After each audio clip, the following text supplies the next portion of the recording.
ඒක වෙනම වීඩියෝස් විදියට තමයි දාන්නේ. හේතුව මේ වෙලාවේ මේ පන්ති වෙලාවෙන් පැයක් දෙයක් ගන්න එක හින අපරාධනේ. 28 පන්ති වලට සමහරලාට ගෙන්නවා ඒගොල්ලන්ට එච්චරම උලන් නැති හින්දා මේ අනිත් ඒවාට මං පන්තියේ ස්ටේජ් එකේ ගෙන්නවා අඩුයි මේ කතා කරන්න වෙලාව අපරාධ හින්දා. සමහර වෙලාවට ඉතින් පොඩි වෙලාවක් අරගෙන එහෙම කරනවා. දැන් අද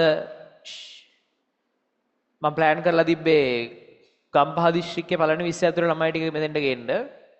නමුත් ආයිත් මේ එතකොට මට ප්‍රවණ චලිතේ පටන් ගැනීම කියන්නේ කාල ශක්තිය ක්ෂමතාවය හරියට ඉවර කරගන්නත් බැරි වෙනවා. වෙලාව මදි වෙනවා.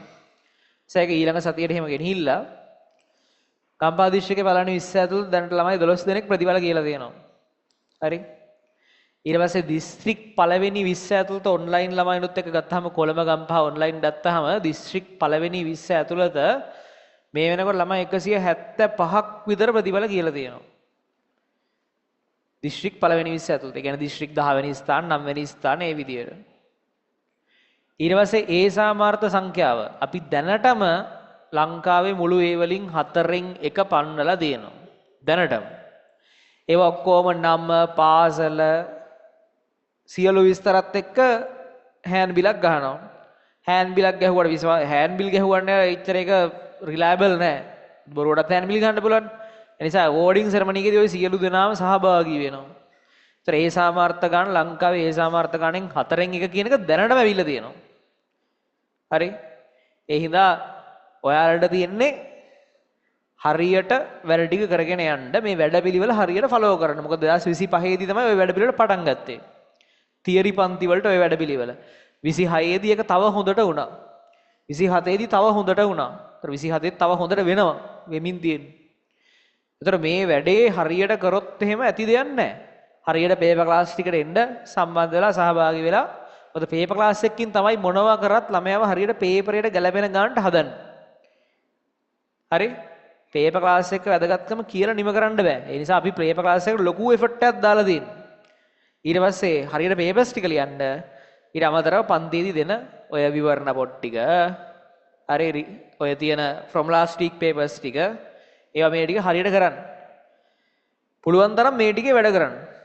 අර ගොඩාක් කරන්න තියෙන මේ මුල් ටිකේ නෙමෙයි මේ වෙලාවේ මේ යාන්ත්‍ර විද්‍යාව ඉවර වෙන වෙලාවේදී මේ දැන් අප්‍රේල් නිවාඩු වෙනවා. මේ වෙලාවේ සම්පූර්ණයෙන් වැඩ වලින් එළියට පයින්න එපා. එතකොට වෙන්නේ දැන් අප්‍රේල් මෙහෙම නිවාඩුව ගෙවුණා. ඔහොම අප්‍රේල් අන්තිම ටිකෙත් වැඩක් වෙන්නේ නැහැ. කෙලින්ම මැයි මුල වෙසක් එනවා. කෙලින්ම වෙසක් එක්ක ආයි ඔහේ වැඩ කරෙන්නේ නැති වෙන හොම ගිහින් පොසොන් නැවිලා මුවත් ගියාට පස්සේ තමයි ඔයාලා එන්නේ.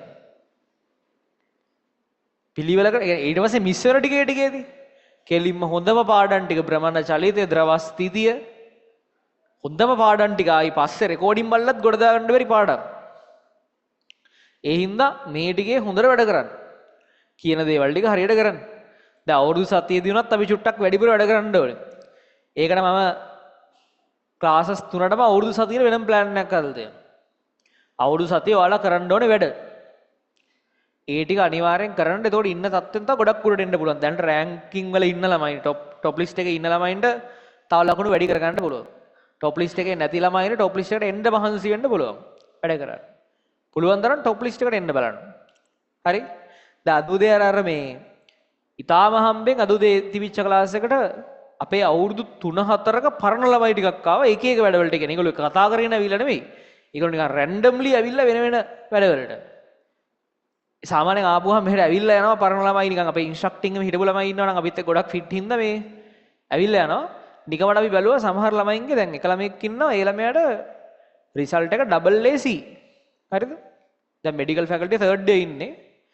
Double AC Japura medical double AC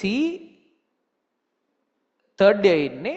එතකොට 100ක තිබිලත් මෙඩිසින් සිලෙක්ට් උනේ ෆිසික්ස් වලට 95ට වැඩි එකක් තියෙනවා. බයෝ වලට තමයි 100ක තියෙන්නේ. බයෝ පාඩම් කරලා නැහැ. පාඩම් 10න් 5යි පාඩම් කරලා තියෙන්නේ. يعني 100 එකක් නිකන් වැට උඩ 100 එකක්. හරිද? එතකොට 10න් 5යි පාඩම් කරලා තියෙන්නේ. මේ වැට උඩ 100 එකක් තියෙන්නේ.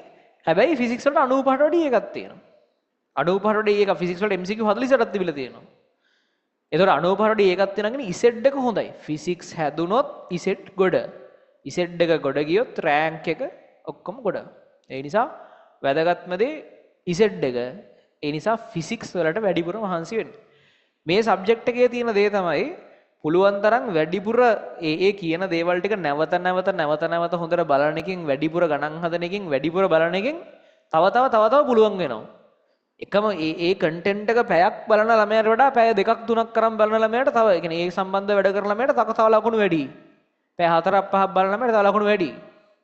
දැන් සාමාන්‍යයෙන් නිකන් මං හැවුවොත් එහෙම දල වශයෙන් ඔයාලා ඇවරේජ් මේ වෙලාව මම නිකන් ඒ ඉන්ස්ට්‍රක්ටිව් ළමයින්ගේ එහෙම තද උදේ නිකන් පන්තිය මැද්දේ උදේ ක්ලාස් එකේදී ඇහුවා. ඒ ආපු ඒ මෙඩිසින් ගියපු ළමයින්ගෙන් අර කොල්ලන්ගේ මේන ඔක්කොම ඇහුවා. සාමාන්‍යයෙන් ඇහුවොත් එහෙම ඔයාලගේ දල වශයෙන් දවසකට වැඩ කරන පැය ගාන අපි හිතමුකෝ පන්ති වෙලාවත් එක්ක මං අහන්නේ පන්ති ගියපු පන්තියේ පැය 5ක් හිටියනම් ඒ පැය 5ත් ඔයාලට ගන්න පුළුවන්. හරිද? කොහොම හරි පන්තියේ පැය 5ක් ගන්න පුළුවන්. කොහොම හරි මේ ඇවරේජ් දවසකට වැඩ කරන පැය ගාන වැඩවල හිටපු පැය ගාන සාමාන්‍ය පැය කීයක් ඇද්ද ඔයාලා හිතන්න? කීයක් ඇද්ද? දවසකට පැය ගාන වැඩ කරන. දවසකට වැඩ කරන ඇවරේජ් පැය ගාන කොහොමත් පැය අපි හිතමු ඉස්කෝලෙත් අපි ගන්නවා කියලා. ඉස්කෝලෙත් එක පැය 5ක් කොහොමත් තියෙනවනේ. හරි. අපි හිතමු මේව ඉස්කෝලෙත් එක්ක ගත්තාම දවසකට වැඩ කරන පැය ගන්න ඔන්ලයින් ළමයිට කියන්න පුළුවන් උත්තර දෙන්න පුළුවන් මේ ඉස්කෝලෙත් එක්ක ගත්තාම දවසට වැඩ කරන පැය ගන්න පැය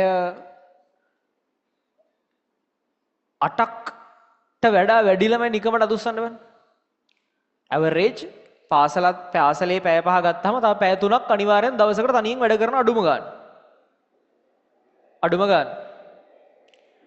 100ට 10ක් විතර ඉන්නේ හරි ඔයාලා දන්නවා සාමාන්‍යයෙන් ඒ ළමයි දීපු උත්තරේ සියලු දෙනා දීපු උත්තරේ ඇවරේජ් පැය 15ක් වැඩ කරා දවසකට කියලා ඇවරේජ් පැය 15ක් වැඩ කරා එතකොට ඔයාට බැරි දෙයක් තියෙනවා නම් දැන් සමහර ළමයි කිව්වා බැරි දෙයක් තියෙනවා නම් පුළුවන් වෙනකන් වැඩ කරා බැරි දෙයක් තියෙනවා නම් පුළුවන් වෙනකන් වැඩ කරා එතකොට පැය 5ද 10ද එහෙම බලන්නේ නැහැ බැරි දේ පුළුවන් වෙනකන් වැඩ කරනවා කිසිම බැරි දෙයක් එකතු කරගන්නේ නැහැ. ඒතකොට ඕක තමයි ලක්ෂණය ඉංජිනේරින් මෙඩිසින් ගියපු ළමයින්ගේ. සමහර කෙනෙක් ඉන්න පුළුවන් එයාට දැනට කිසි වැඩක් එකතු වෙලා නැහැ. කරපු ටික හරියටම කරන් ගිහින් කිසි බැරි දෙයක් නැහැ. ඒතකොට එයාට දවසට පැය 15ක් වැඩ කරන්න ඕනේ නැහැ. හැබැයි එයාත් පැය 15ක් වැඩ කරනවා නම් එයා තවත් ඉස්සරහට යනවා. තවත් ඉස්සරහට යනවා. හරි? ඒ හින්දා 15 කොහොම වෙතත් අඩුම يعني මේ A level කරන ජීවියෙක් නම් අඩුම පැය 12 නම් තියෙන්න ඕනේ. හරිද? බෑ මිනිමම් පැය 12 තියෙන්න ඕනේ. එතකොට මේ පැය 12 නිකන් ඔහේ පොතක් ඉස්සරහට වෙලා ඉඳලා වැඩක් නැහැ. මේ පැය ගන්න ඵලදායී වෙන්න ඕනේ. පුළුවන් තරම් ඵලදායී වෙන්න ඕනේ. එතකොට මොනවද කරන්න කියන එක? පේපර්ස් විවරණය කරන එක, විවරණ පොත් හරියට පාවිච්චි කරන එක, පාඩම් ටික ආයිසරයක් කොන්නම් ඒ අමාරුතෙන් බලන එක. දැන් සමහර ළමයි ඉන්නවා.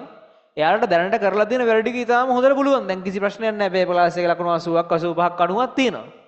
ඉතින් එහෙම ළමයි ඕන තරම් වෙබ්සයිට් එකේ ඉස්සරහට ලෙසන් පැක් බලාගෙනත් යනවා. ඒක මම අත්‍යවශ්‍යයි කියලා කියන්නේ නැහැ.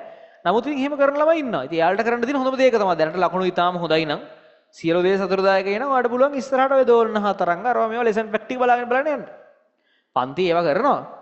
නමුත් ඔයා මහන්සිය ලක් කරොත් පන්ති ඒවා කරනවා ඒත් ඔයාට නිකන් දෙවෙනි පාරට කරගන්න පුළුවන් ආයි පන්ති උගන්නත් ඒකට ඒක වගේ දෙවෙනි පාර වෙනවා. ඔය ලෙසන් පැක් ටික පොඩ්ඩක් බලාගත්තොත් එහෙම.